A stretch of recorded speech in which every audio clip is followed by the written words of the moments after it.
Buenos dias.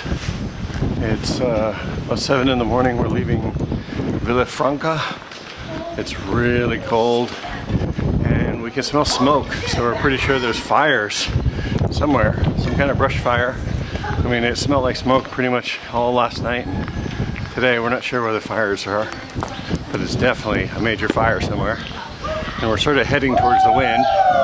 That's the Coke girls back there, all yapping it up like they do every morning. Chatting. But yeah, not an easy day ahead of us. Many kilometers up a mountain. We're not exactly looking forward to it, even though it might be pretty and beautiful. We just know it's going to be a tough, very hot day, probably by the end of the day. So we're trying to get an early start to beat the sun, because the sun really takes a lot out of you.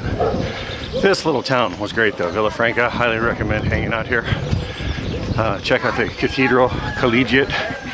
If you get the stamp there, you sort of also, you're excused if you get injured to get your Compostela.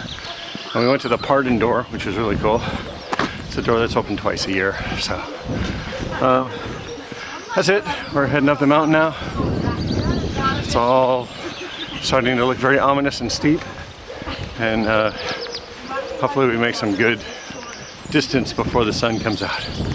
All right, so I'll report more later if I got some good stuff.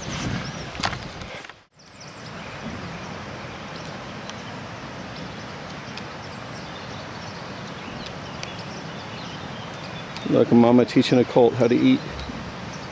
Little baby horse.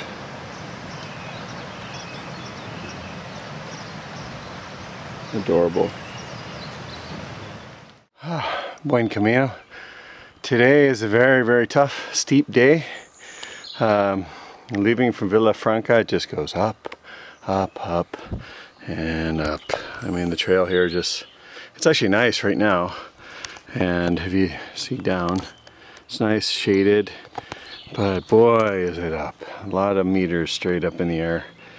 And so, make sure you hydrate before you take this hill. It's tough. I almost took a horse. They had a guy down there, well, at least it said a business that would take you to the top of the mountain with a horse for 20 euro. And me and Jade, we said that would be sort of an experience. But he wasn't in. And so on the way up, we ended up seeing him coming back down the mountain. So, oh well, so much for timing. Back to hiking, back to getting up this mountain. And this is, hair being wet is not from a shower, it's from pure sweat. Literally my shirt feels like I just jumped in a pool, and my hair feels like I just took a shower. Okay, so back up the hill.